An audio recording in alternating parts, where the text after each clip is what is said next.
예. 계산 문제 다루 이제 시작하겠습니다. 계산 문제가 아마 밴드에 올라가 있을 겁니다. 파일이요. 네. 여기 있는 내용은 일단 참고를 해주시면 좋겠습니다. 또 그 교재에도 그렇게 돼 있으니까요. 그리고 이제 계산 문제에서 중요한 거는 쭉 그 필 때도 제가 말씀하셨습니다만은 뭐 이쪽은 그렇게 그냥 이제 필기 실기할 때는 무시 좋아요. 요 부분 있죠. 요 부분은 꼭 요걸 도표를 활용을 하셔야 착오가 없습니다. 이걸 하지 않으면은 문제에 나타나 있는 그 현황 가지고는 엔간해 가지고는 그걸 정리를 못 하거든요. 그걸 꼭 기억해 주시고, 그리고 이 계산 문제를 여러분 혼자서도 충분히 할 수 있도록 제가 그 풀이를 좀 더 신경을 써서 아주 체계적으로 이렇게 해놨습니다. 그리고 이제 제일 많이 나오는 게 이제 경제활동 참가율, 취업률, 실업률, 고용률 이 1단계로 이제 봐야 됩니다. 그러면 경제활동 참가율은 뭐냐면 생산 인구와 경제활동 인구 요거 관계입니다. 경제활동 참가율은 이렇게 되고 취업률은 요거하고 요거하고 관계되는 거예요. 요게 분자가 되고 요게 분모가 되고 그다음 경제활동 참가율은 경제활동 인구가 분자가 되고 분모가 되고 실업률은 뭡니까? 실업자가 분자가 되고 경제활동 인구가 이제 분모가 되겠죠. 여기 보면 이렇게 돼 있죠. 단 이제 여러분들이 하나 그 아셔야 될 게 고용률입니다. 고용률은 바로 딴 거는 바로 앞에 거하고 전부 다 이렇게 관계를 분모 분자 관계를 맺는데 아마 고용률은 아마 고조부 할아버지인가 봐요. 그래서 고용률은 취업자하고 생산 가능 인구하고 이렇게 매치가 된다는 거 요걸 기억해 주시면 되겠습니다. 그래서 취업자가 뭐가 됩니까? 분자가 되고 생산 가능 인구 또는 그 말은 15세 이상 인구도 생산 가능 인구와 같은 표현입니다. 이렇게 되면 돼요. 요거를 이해를 하시고 그 다음에 실제로 이제 활용하는 거는 보겠습니다. 공식은 이렇게 딱 나와 있으니까 참고하시면 되고요. 어, 이거는 워낙 많이 나왔으니까 자 이게 뭐 연도는 뭐 다 넣을 필요가 없습니다. 워낙 많이 나왔어요. 거의 안 나온 해 점은 그것만 하더라도 꽉 차버립니다. 아래 주어진 예시를 보고 다음을 계산하시오 되어 있는데 항상 요거 잘 보셔야 됩니다. 소수점 셋째 자리에서 반올림 하시오 하면은 예를 들어서 뭐 1.14, 5, 8, 6 이렇게 전자계산계수 나오죠. 그러면 소수점 셋째 자리니까 여기에서 반올림을 해야 됩니다. 그러면은 이게 1.15가 되겠죠. 만약 5가 아니고 2면은 그냥 1.14가 되는 것입니다. 그 문제 요걸 잘 보고 이렇게 처리를 해 주셔야 됩니다. 여기에서 요구하는 대로 이게 이제 중요하고요. 그 다음에 여기 보시오. 15세 이상 인구, 비경력 취업자 상용을 쭉 나오잖아요. 여기 보면은 뭐 자영업자 이렇게 쭉 나오죠. 자, 이렇게 이거 가지고 여러분들 이렇게 구한다? 이거 만만치가 않아요.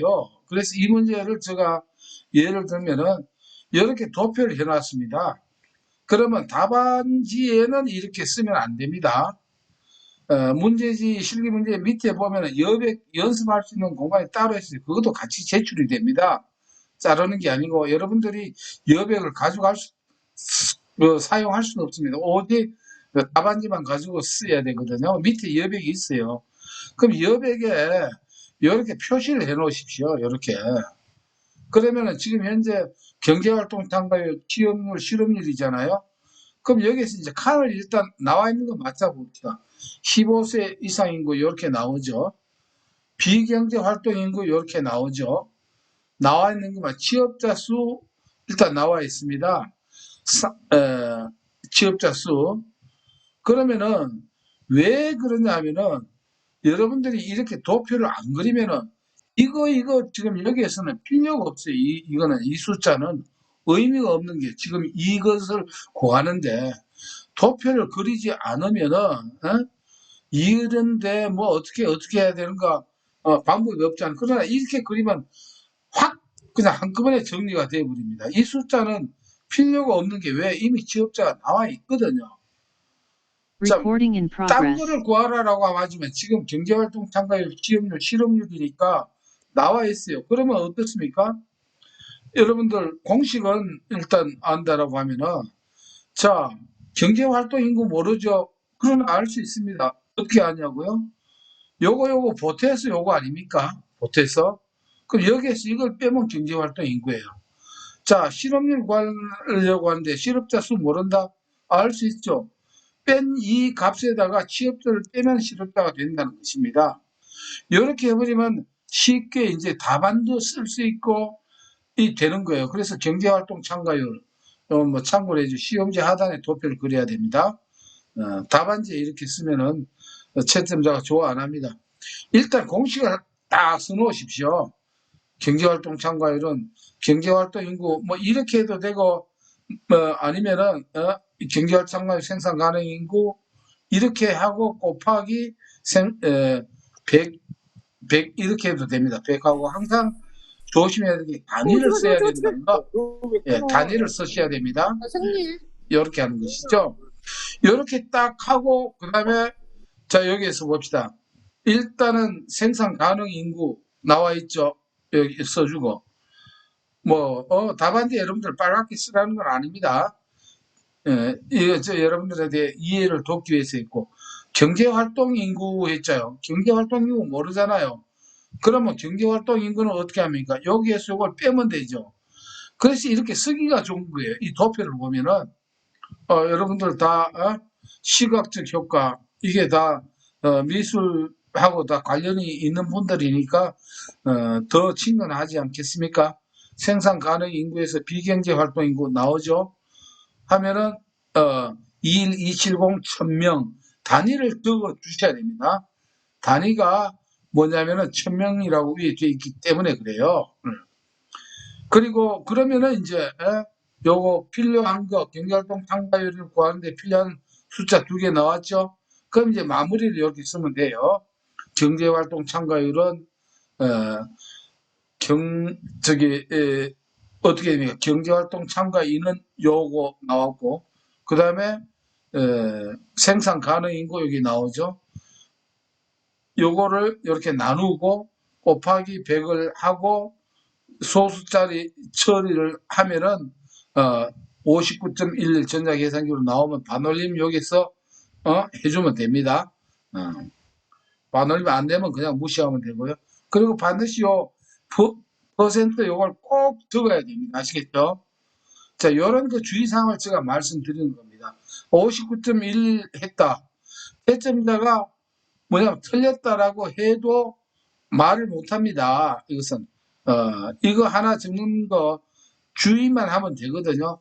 유래는 반드시 뭐가 퍼센테이지가 들어가야 됩니다. 아시겠죠? 네, 이렇게. 그럼 취업률 같은 경우는 바로 나와 있죠. 취업자 나와 있고, 경제활동 인구 나와 있죠. 취업자 수 나와 있으니까 일단 이렇게 공식을 딱 적어주고, 그 다음에 계산 딱 해서 이렇게 깨끗하게 이렇게 쓰면은 하나도 흠잡을 수 없는 게 되겠죠. 실업률 구하시오. 지금 실업자 수 모르잖아요. 그러면은 어떻게 하면 됩니까? 경제활동 인구에서 취업자 빼면 실업자. 이렇게 이제 실업자 구하는 게 이렇게 나오겠죠. 그러면 실업자 수가 이렇게 나오잖아요.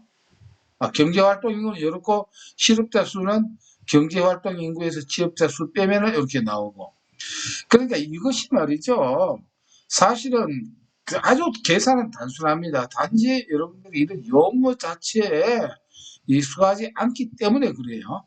이게 만약 X다, Y다 이런 식으로 하면은 아주 쉽거든요. 예, 그렇기 때문에 익숙하지 않는 그 단점을 뭘로 가지고 보강하자는 것입니까? 도표를 해주면 좋습니다. 예, 그래서 도표를 활용 안 하면은요, 이 계산에 혼돈이 오고 그만 타임아웃 될 수도 있습니다. 그러면 실업률은 실업자 수, 그 다음에 경제활동 인구 다 나와 있으니까 곱하기 100% 이렇게 해주면은 깨끗하게 되는 겁니다. 그래서 보통 이렇게 세 가지를 한꺼번에 구하거나 아니면 여기에서 뭘요? 실업률이나 취업률 하나를 빼고 고용률을 구하시오 나오면은 똑같이 이런 방식으로 해서 고용률은 뭡니까? 취업자 수 나누기 한칸 건너뛴다라고 했죠. 고용률은 생산 가능 인구 곱하기 100 이런 식으로 하면 됩니다. 그래서 우리가 이렇게 보기에도 이렇게 보기 좋게끔 이렇게 정리해 주면은 우리가 미술 심리를 우리가 채점자들한테 여러분들이 여러 선생님들이 한번 역으로 이렇게 써먹을 수 있지 않습니까? 예. 그 다음에 요거는 칸이 이렇게 나눠졌네요. 이번엔 또 이렇게도 나옵니다. 가상적인 국가의 고용 동향 2015년 3월 다음과 같다. 단위 1000명. 소수 둘째 자리에서 반올림 하라고 이렇게 되어 있거든요. 그 현황이 이렇습니다. 간단해요. 그런데 이렇다 하더라도 이래 보지 마시고 자 묻는 거는 하나 둘 셋 네 개입니다. 요 현황 하나 가지고 여러분들 머리 아프다 생각할 필요 없습니다. 일단 요 똑같은 여기에다가 지금 나와 있는 거 다 집어넣으면 이렇게 지금 나와요. 이렇게 이렇게 지금 나옵니다. 그러면은 자영업자 수는 9,000명 해가지고 여기 나와 있거든요. 다 나와 있습니다.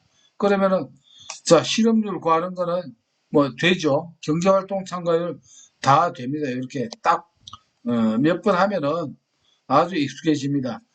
자 무급가족 종사자 수입니다. 그럼 무급가족 종사자 수는 봅시다. 요거 지금 모르죠.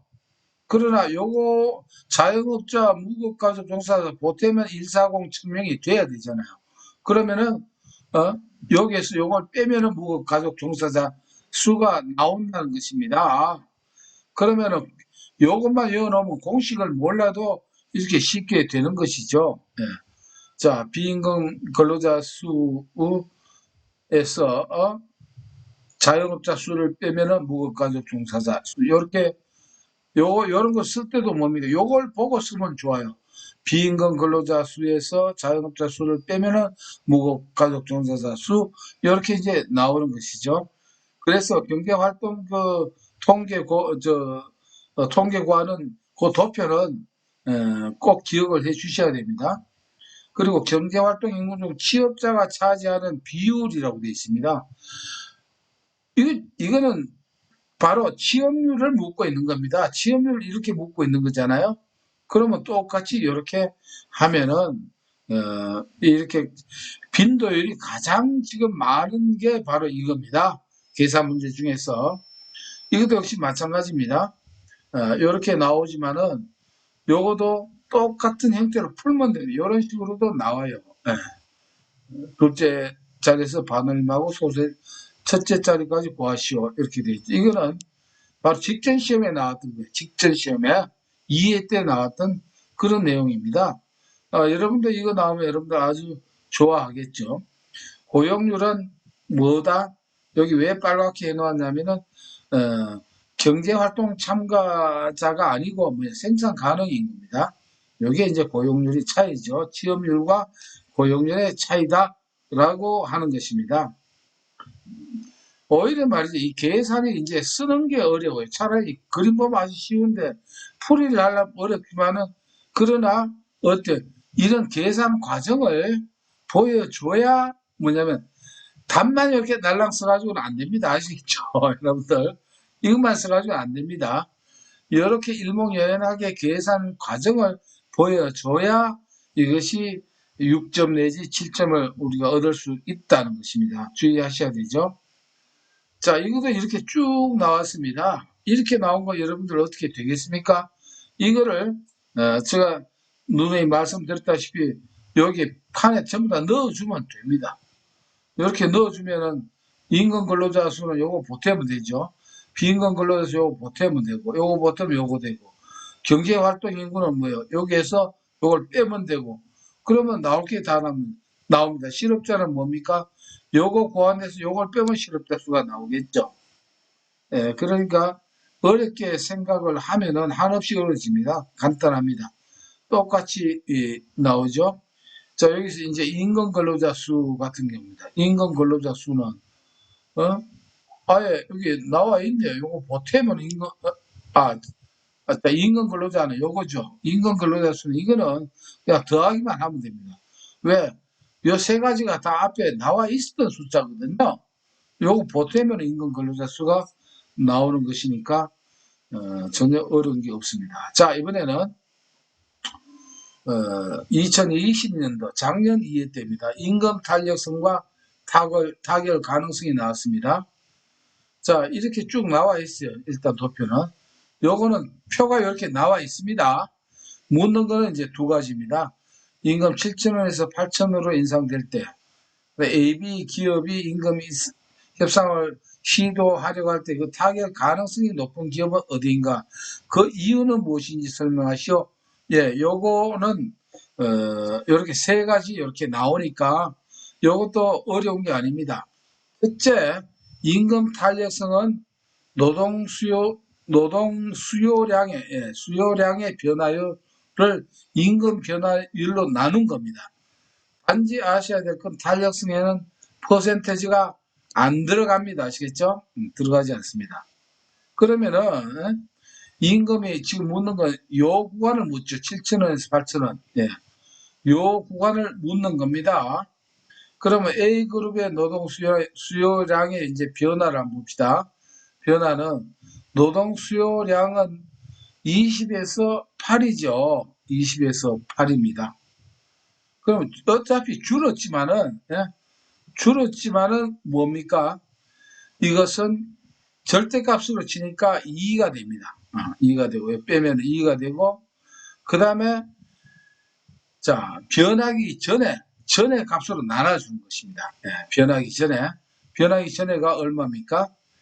20이죠. 이렇게 하면 5%가 나옵니다. 자, 요거는 말이죠. 두 가지를 구해야 됩니다. 자, 그 다음에 임금 변화율을 또 구해야 돼요. 임금 변화율. 그래야 뭡니까? 노동수의 변화율 구하고 임금 변화율 구해가지고 이렇게 나눠주면 되거든요. 임금은 어떻습니까? 7,000원에서 8,000원, 1,000원 변화가 됐죠. 1,000원. 근데 변하기 전에는 얼마입니까? 7,000원이죠. 7,000. 그러면 요걸 계산하면 14.3%가 나오는 것이죠. 자, 그러면은 변화율 두 개, 임금 변화율, 노동수요 변화율 나왔죠. 그러면은 어떻게 해요? 노동수요 변화율 5% 하고 그럼 요거 14.3% 이렇게 계산기를 누르면은 0.35가 나옵니다. 0.35 퍼센테이지 붙이면 안 되겠죠. 예, 이렇게 됩니다. 그러면은 이번에는 B그룹도 똑같이 이렇게 계산을 해야 됩니다. B그룹, AB그룹이니까 두 기업의 임금 탄력성을 이제 구해야지. A기업은 이렇게 나왔습니다. B기업도 위와 똑같은 방법으로 하면은 0.7%가 나옵니다. 탄력성이 이제 0.35, 0.7% 나왔습니다. 그래서 첫 번째 문제는 해결이 됐고, 타결성이 높은 기업은, 자, 왜 A기업이 타결성이 높냐? 자, 탄력성이, 자, 크다, 적다 하는 거는 어느 쪽이 큽니까? B그룹이 0.7%가 크죠? A그룹은 적습니다. 자, 탄력성이 큰 거는 불안정한 겁니다. 탄력성이. 요동을 많이 치는 거는. 그래서 0.7%가 크니까, 이 B그룹은 상대적으로 A그룹보다 불안정합니다. 반대로 A기업은 B그룹보다 어때요? 안정되어 있습니다. 우리가 이것을 탄력적이다, 상대적으로 이게 비탄력적이다라고 이렇게 하는데, 그러면은, 자, 일단은 이게 안정된 쪽이, 탄력성이 안정 쪽이 타격 가능성이 높다라고 일단 이렇게 쓰면 됩니다. 높은 기업이 이렇게 물었으니까. 예. 탄력성 값이 적은 쪽이 안정되어 있습니다. 그래서 A기업이 타격 가능성이 높다. 그 이유를 이제 설명하는 거예요. 노동 수요가 안정적, 즉 비탄력적일수록 노조의 임금 교섭력은 커집니다. 안정적일 때. 그리고 불안정 탄력적일수록 임금 교섭력은 작아진다. 왜냐하면은 불안정한 기업에서 노조가 과도한 임금 교섭을 하면은 어때 회사도 감당을 못해서 결국은 뭐 공장을 폐쇄한다거나 해서 실업이 발생할 수 있기 때문입니다. 아시겠죠? 실업이. 이래서 뭐냐면은 불안정한 기업에서는 이게 교섭이 잘 안 되고 안정적 기업은 뭐냐면 교섭력이 커져서 이 자결 가능성이 높다 이렇게 보면 되겠습니다. 이렇게 설명하면 이제 요 앞 나오더라도 뭐가 나옵니까? 요 문제가 수치만 바뀌어서 나오거든요. 그러면은 여기에서 구할 수 있는 세 가지 이상 딴 거 물을 거는 별로 없습니다. 그래서 정리를 하시고 조금 이해가 안 되는 분은 뭐냐면은 몇 번 혼자서 아무래도 보셔야 안 되겠습니까? 어차피 내가 실제로 한번 써가면서 이렇게 표현을 해 봐야 되거든요. 그 다음에 이제 탄력성이 이제 나오고 세 번째로 자주 나오는 게 바로 이겁니다. K회사 근로자 수와 하루의 의사 생산량은 다음과 같다. 아래의 물음에 답하시오. 임금은 10,000원이고 의자의 가격은 2,000원일 때 K회사가 이유를 극대화하기 위해 고용해야 할 근로자의 수와 노동의 한계 생산량을 구하시오.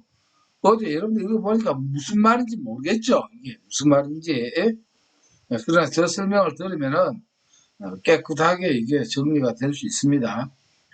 일단은 이게 서술을 할 때는 역시 또 뭐냐면은 일단 공식을 적어줘야 됩니다. 공식을. 뭐냐면 이윤 극대화 이론 하는 게 극대화 이론은 뭐냐면 임금과 한계 생산물 가치가 일치가 돼야 됩니다. 요게 문제 푸는 키포인트고 이렇게 주면 좋습니다. 적는 게 나아요. 괜히 불안에 떨지 말고 알면 적는 게 낫습니다. 임금하고 한계 생산물 가치가 일치가 돼야 된다라고 되어 있거든요. 제가 왜 이렇게 여백을 해놨냐면 여러분들 이제 자를 위에 보니까 자도 준비하라고 했죠. 자를 가지고 이렇게 선을 밑에 두 칸을 이렇게 그으십시오. 두 칸을. 이걸 보기 좋게 하면 좋습니다. 그러면은 여기 이제 한계 생산 이거 한계 생산 그다음에 한계 생산 어, 한계 생산 요거는 양입니다. 한계 생산 양이고 한계 생산 가치입니다.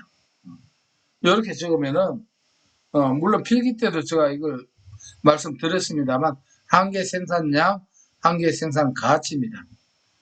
한계 생산량은 한 단위마다 생산량의 그 차이를 쓰는 거거든요. 자, 0에서 0이니까 0이죠. 자, 요거는 뭡니까? 0에서 열이 됐어요. 한 명이 늘어날 그 단위마다 한계를 한 단위마다입니다. 한 단위입니다. 아시겠죠? 그럼 몇 개 늘어났습니까? 10개 늘어났어요. 자, 한 명에서 두 명 될 때 몇 개 늘어났어요? 빼면 되죠. 8개요. 자, 두 명, 세 명 됐을 때는 요거 빼면 몇 개입니까? 5개죠. 자, 세 명에서 네 명은 23, 27이니까 4시고 요거 이제 3입니다. 이렇게 일단 한개 생산량 구하는 거는 이해가 되시죠?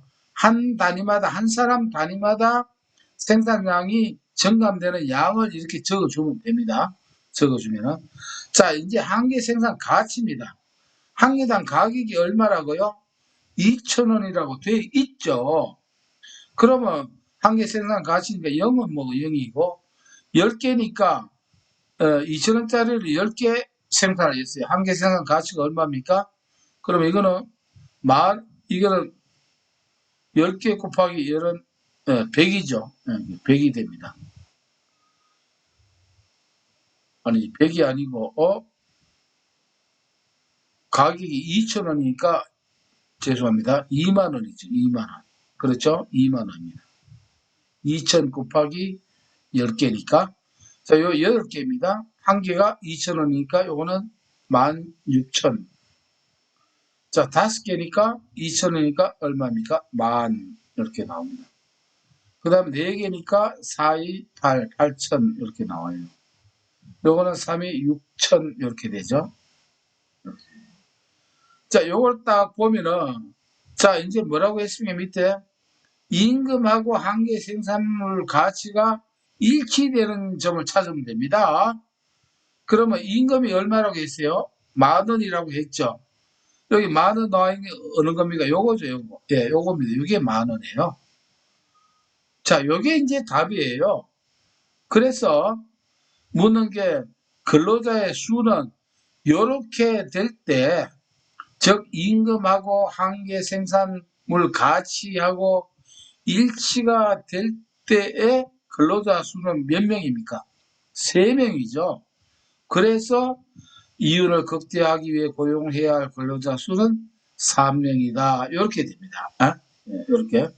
뭐 요거는 써줘도 되고 안 써도 되어 있지만 임금 10,000원과 한계 생산 가치 10,000원이 일치하는 3명에서 이윤 극대화가 이루어진다. 이렇게 되겠죠. 그 다음에 봅시다. 여기 이제 답이 다 나와 있거든요. 그리고 노동의 한계 생산량은 얼마입니까? 근로자 3명일 때 한계 생산량은 몇 개예요, 여기에?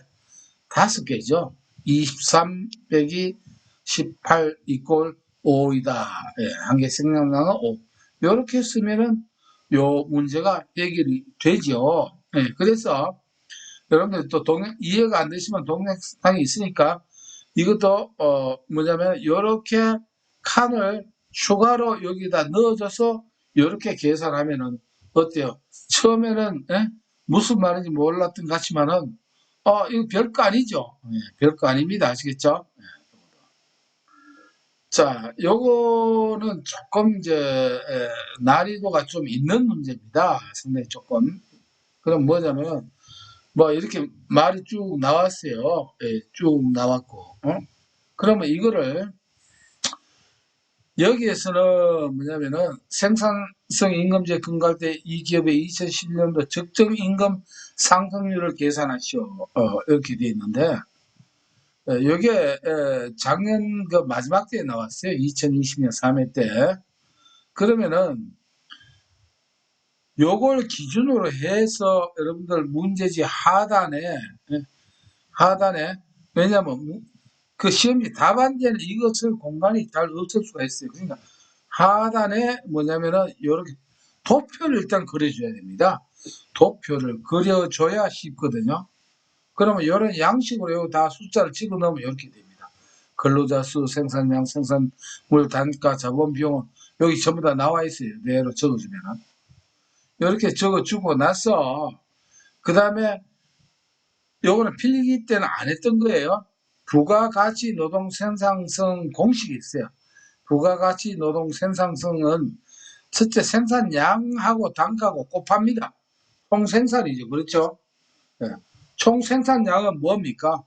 생산량하고 생산물 단가 곱하면은 이게 바로 한계 생산 가치하고 같죠. 한계 생산물 가치하고 이걸 곱해서 뭘로 나눠주면 됩니까? 근로자 수로 나눠주면 됩니다. 네. 쉬워요. 그러면 한번 봅시다. 실제로 2010년도 부가가치 노동 생산성 몇 개입니까? 2010년도 자본 비용은 이건 필요 없는 내용이에요. 여기에 혼란 받을 필요 없습니다. 2010년도 생산량은 100개죠. 곱하기 생산물 단가가 10입니다. 그러면 요거 곱하고 근로자 수는 몇 명이라고요? 40명이죠. 나눠주면 됩니다. 그러면 1000 나누기 40은 25원이 이렇게 나왔죠. 노동 생산성은 25명이다. 25원으로 이렇게 나옵니다. 2011년도 똑같이 하면은 120개 곱하기 12 해서 근로자 수 50으로 나눠주면 28.8원이 나왔습니다. 일단 요게 두 개가 구해져야 그 다음에 이 적정 임금 상승률을 찾아낼 수 있습니다. 적정 임금 상승률이니까 율은 퍼센테이지가 들어가야 된다고 했죠. 그러면은 생산성 변화입니다. 얼마 변했습니까? 이 생산성 변화는 25에서 28.8은 이거 쉽게 말하면은 바로 임금 변화율이나 노동 수요 변화율 구하는 그 원리하고 같아요. 일단 변화량이 뭐가 됩니까? 분자가 됩니다. 그러면 28.8에서 25를 빼면은 어떻게 됩니까? 3.8이 되죠. 빼면 3.8이 나옵니다. 3.8. 그 다음에 변화 전에 생산성은 어떻게 됩니까? 25가 되죠. 25로 나눠줍니다. 그렇죠. 변화된 게 3.8이고 변하기 전에 뭘 기준으로 변했습니까? 25 기준으로 변했으니까 이렇게 이제 나눠준다는 것이죠. 그래서 유를 구하는 거니까 어떻게 해야 됩니까?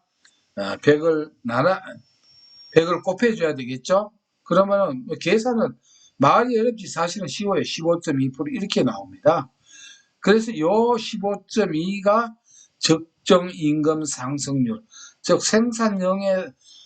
생산성, 부가가치 노동 생산성에 따라서 이렇게 임금을 올려주면 된다라고 하는 이런 겁니다.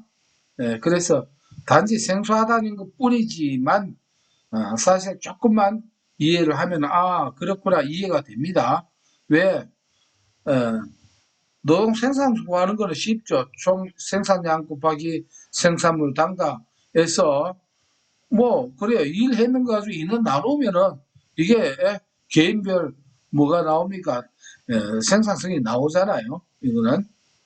그 다음에 그렇게 하면은 두 개가 나오고 그 다음에 적정임금 상승률은 변화량에다가 변화 전에 그 값을 나눠주고 유리니까 곱하기 100을 하면 15.2% 이렇게 나오더라. 답에 표시해야 될 건 요것이죠. 이렇게 이제 공식을 참고로 하시면 되겠습니다. 자, 이거는 이제 이 작년 그 2회 때 나온 겁니다. 치의 지점수를 구하시오라고 되어 있습니다. 원점수 7, 표준 편차 5.77, 평균이 10입니다. 지점수 공식 여러분들 기억 아직까지 하고 계신가 모르겠어요. 간단합니다. 원점수에서 평균 점수를 빼고 표준 편차로 나눠주면 됩니다. 나눠주면 되거든요. 그럼 원점수 7이죠. 그 다음에 평균 점수 5, 평균 점수가 10이죠. 10 나누기 5.77 계산을 하면은 이렇게 계산하면은 마이너스 0.52가 나옵니다. 요거 주의해야 됩니다. 야, 이거 지점수에 이 계산을 하니까 마이너스 나오는데 마이너스를 써야 되나 안 써야 되나? 마이너스 지점수는 꼭 해야 됩니다. 아시겠죠? 왜? 그대로 요 계산 그대로 해줘야 되기 때문에 만약에 이렇게 음의 값이 나왔는데 안 써주면 땡입니다. 예. 꼭 음의 값을 써주라고 하는 것을 말씀드립니다. 그래서 필기시험 때 그렇죠. 틀린 문제 찾으러 할 때 G점수는 음의 값이 없다 하면 땡이라고 했죠. T점수는 음의 값이 있다 그럼 또 땡입니다. G점수는 음수값이 없고 T점수는 있고 음수값이 있고 T점수는 음의 값이 없습니다. 음수값이. 참고로 보면 T점수는 이렇게 되죠. 절대값이 들어가기 때문에 그래요. 그럼 예를 들어서 이걸 한번 T점수 구하려고 하면은 표준 편차 곱하기 G점수입니다. G점수가 마이너스 0.51을 하는 게 아니죠. 이게 절대값이니까 0.52 이렇게 해서 여기에다 항상 T점수는 50을 보태준다라고 했죠. 이렇게 하면은 이게 T점수가 나오는 겁니다. 자, 이렇게 해서 G점수 구하는 거 혹시 모르니까 T점수가 나올지도 모르니까 제가 이걸 참고로 이렇게 적어 놓았으니까 하시고 단지 음수값은 없다. 왜? 절대값은 이것이 플러스 마이너스든 간에 절대값으로 처리하기 때문이다 라고 하는 것입니다. 자, 그리고 이제 기타 문제는 이렇게도 나와 있습니다. 이렇게 이거 이제 표를 이렇게 요거 표 자체는 원래 나와 있는 거예요. 제시해 주는 겁니다. 그러면은 결국 고용률이죠. 고용률 같으면 어느 세대 간에 이게 부분 뭐 2세대 묻고 뭐 2세대 묻고 이렇게 해놨거든요. 그럼 30대 내지 50대, 50세 뭐 이렇게 돼 있는데 여기에 고용률 구하라고 하면은 간단한 고용률은 뭡니까? 취업자를 한 칸 건너뛰어서 생산 가능 인구로 나눠줘서 유리니까 퍼센테이지를 넣어준다. 이렇게 되겠죠. 그러면 요 답이 나옵니다. 그 다음에 30대에서 50대 고용률을 29세 이하의 고용률과 비교하여 분석하시오라고 되어 있어요. 그러려면은 29세 이하의 뭘요? 이 고용률을 구해야 되잖아요. 29세 이하니까 이까지 다 보태줘야 됩니다. 즉, 뭐를요? 일단 생산 가능 인구를 먼저 구해야 되겠죠. 이렇게 구하고. 그 다음에 취업자 수 이거 전부 다 보태줘야 되겠죠. 그래서 이 취업자 수를 뭘로? 생산 가능 인구 보탠 걸로 나눠주고 곱하기 100을 하면은 요래 계산을 하면은 40.5%가 나옵니다. 이게 이제 나오면은 이제 세 번째 묻는 게 뭐냐면은 비교하여 분석하시오 대신 이제 분석을 해주면 됩니다. 뭐 이렇게 해서 3에서 분석 이렇게 해주면 더 좋겠네요. 그러면 30대 내지 50대 고용률 73.4%입니다. 여기 보니까 73.4% 나왔죠. 이 고용률이 29세 이하의 고용률 40.5%, 고용률이 요거 다 현저하게 높다. 이는 30대 내지 50대 뭐가요? 경제활동이 보다 활발함을 의미한다. 뭐 당근이죠. 예. 뭐 어려운 설명을 요구하는 것이 아닙니다. 이렇게 분석은 이렇게 정리를 하면 된다는 것입니다. 그 다음에 요거는 2019년 1회입니다. A국의 만 15세 인구가 100만 명이고 경제활동 참가율이 70%, 실업률이 10%라고 할 때 A국의 실업자 수를 계산하시오. 이거는 차라리 이거 없이 하면 더 좋아요. 왜냐면은 이게 생산 가능 인구가 100만 명이죠. 100만 명이면 경제가 70% 같으면 뭡니까? 70만 명이라는 뜻 아닙니까? 70만 명인데 실업률이 10%죠. 그러면은 요거의 10% 같으면 7만 명. 오히려 계산 안 되면은 오히려 7만 명 쉽게 답이 이렇게 나옵니다. 그러나 7만 명 이렇게 적지 마시고 여기 했지만 계산 과정을 적습니다. 계산 과정을 적는다 이것까지 적지 마십시오. 이거는 참고로 해놓은 겁니다. 그래서 실업률 있고 이렇게 적고 이제 공식이 실업률이 10%고 실업자 수 그다음에 나누기 생산 가능 인구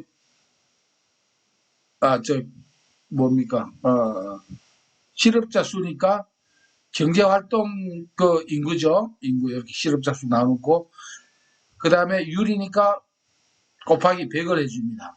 그러면 실업자 수 요걸 이제 계산하면은 자꾸 여기 앞에 오죠. 실업자 수 나누기 70만 이꼴을 이 100 곱하는 게 반대로 가면 나눠줘야 되죠. 변을 바꾸면은 그러면은 실업자 수는 0.1 곱하기 70만 이꼴 7만 명 이렇게 나오죠. 귀찮더라도 이렇게 계산 과정을 적어주는 것이 점수를 얻기가 더 좋습니다. 자, 그래서 이 계산 문제 대표적인 문제에 요 정리를 다 했는데요. 지금 이제 말씀드리고 싶은 거는 뭐냐면은 물론 요 외에 아주 희귀한 문제 그런 것이 한두 문제 있어요. 그거 나오면 어쩔 수 없어요. 그러나 대부분 나오면 여기에서 나오니까 이제 계산 문제는 되고 요거는 몇 번 익숙해지셔야 됩니다. 지금 이제 일단 그 시험 준비 계획은 말이죠. 선생님들도 앞으로 또 계약도 되고 또 과제 준비도 해야 되고 뭐 많잖아요. 그래서 일단 실강은 여기서 마치지만은 제가 일단 다음 주부터 이제 조금씩 해서 시간 여유가 있으니까 제가 확인해 봤는데 필기시험 발표는 9월 1일입니다. 그리고 원서 접수는 13일부터 합니다. 13일부터 13, 4, 5, 6, 16일까지 되겠네요. 요렇게 이제 실기시험 그 원서 접수가 됩니다. 그러면은 아직 실기시험 일자는 아마 10월 아마 13일 이후 정도가 될 거예요. 그러면 제가 말씀드리고 싶은 것은 먼저는 그 130문제에 대해 가지고 제목과 목록표 있잖아요. 제목을 보고 힌트를 떠올리고 키워드를 뭐냐면 하는 거를 이거 마음먹으면 한 3, 4일이면 됩니다. 140문제 쭉 하다 보면은 확실히 이제 이것부터 뭐냐면은 이번 주에 좀 맞춰줬으면 하는 게 제 희망사항입니다. 그리고 나서는 그 다음에 어떻게 해요? 계속 그걸 읽듯이 자꾸 이제는 본문을 읽어줘서 뭐를요? 키워드 속에 포함된 핵심 단어 있는 거를 자꾸 반복해서 읽어주시면 됩니다. 그걸 너무 외우려고 하지 마시고 자꾸 읽어주면서 이해를 하시면 되고요. 혹시 또 이해가 안 되는 부분은 해당 이 동영상을 유튜브에서 복습을 하시면 되거든요. 이런 식으로 해주시면 좋겠어요. 그리고 이거는 이제 이번에 그 실기시험 분석이 좀 묘하게 됐더라고요. 2000 원래 1회 실기시험은 합격률이 1회에는 실기가 70%가 됐어요. 70%. 엄청나게 많이 됐어요. 보니까 아마 원래 이 직업상담사 수요가 많다 보니까 이렇게 된 것 같아요. 그리고 필기시험하고 달리 실기시험은 알다시피 이 주관식은 우리가 객관식하고 차이점이 시험 문제도 나왔죠. 이 채점의 공정성이 아주 확보되기가 어렵습니다. 이 해석을요. 이 채점에. 그래서 우리가 채점자 오류라든가 이런 게 많아요. 때에 따라서 우리가 완절면도 배웠죠. 필요하면은 이렇게 보태기도 하고 빼기도 합니다. 이래서 뭐냐면은 이 정규명을 만들려고 하는 이런 게 있어요. 그런데 1회는 아무래도 지금 상황상 많이 모집해야 된다고 해서 실기시험 합격률이 높았는데 2회 시험을 보니까 사실은 1회 시험보다 2회 시험이 필기시험이 더 쉬웠어요. 쉬웠는데도 불구하고 2회 시험 합격률이 이 공식적으로 발표된 건 아닌데 제가 나름대로 알아보는 방법이 보니까 한 25% 정도밖에 안 됐다고 하는 거예요. 그러면은 이거는 어떻게 해서 이렇게 되느냐 하면은 부분 점수를 적게 준다거나 또 이런 그 완전면 이걸 이런 그 채점자들에 따른 이런 편차가 많이 작용됐다고 보는 겁니다. 그래서 이 실기시험은 이게 어떻게 될지 잘 모를 수 있는 부분이 많아요. 그래서 가능하면은 이 안전점수 같은 그런 거 생각하면 70점 이상은 목표를 해야 되기 때문에 일단은 확실한 50점은 130문제를 가지고 취득하고 그 다음에 계산 문제 이거 놓치면 안 되고 6점이 아주 차이가 크고요. 그 다음에 20점 이상을 얻을 수 있는 거는 제가 여러분들 그 단톡을 위해서 보시고 밴드에 올리도록 할 테니까 부담 없이 여러분들이 익힐 수 있도록 시간이 있으니까 그렇게 되도록 하고 필요할 경우에는 동영상을 제가 올려놓을게요. 그걸 알려드리고 그 다음에 또 모의고사를 한 10회 정도를 볼 겁니다. 10회 정도. 여러분들이 이런 그 진행 과정에 좀 따라와 주시고 호흡을 맞추시면은 이 3회 실기시험의 합격률이 훨씬 더 높아질 수 있다는 것을 참고로 말씀드리겠습니다. 이거 2회 25%로 쫄지 마십시오.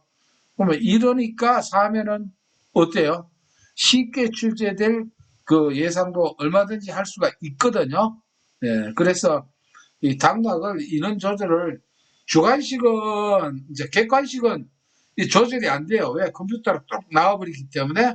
그러나 실기 시험에는 채점자가 얼마든지 채점 과정에서 조절을 할 수 있기 때문에 마지막으로 부탁드리고 싶은 거는 이런 거 협조해 주시면서 답안지를 어떻게 해요? 여러분들 미술 심리를 하셨으니까 역으로 채점자들에게 심리적으로 뭔가 긍정적으로 보일 수 있도록 자신 있게 쓰고 말이죠. 글씨를 똑똑하게 쓰고 너무 장글씨를 쓴다거나 날려 쓴다거나 이렇게 하지 말고 예, 가능하면은 지우는 흔적이 좀 적도록 이렇게 해 주십사 하면은 그러면은 그런 효과를 좀 여러분들 배웠던 걸 어떻게 도로 채점자 분들에게 역으로 사용할 수 있는 효과가 있지 않나 이런 생각이 듭니다. 예, 이래서 일단은 실시간은 이걸로 마치고 여러분들도 하고 학사 일정과 더불어서 선생님도 좋은 결과 있기를 바라면서 마치도록 하겠습니다. 하세가 궁금한 점은 Recording 밴드나 stopped. 이렇게 또 올려주시기 바라겠습니다. 예, 감사합니다.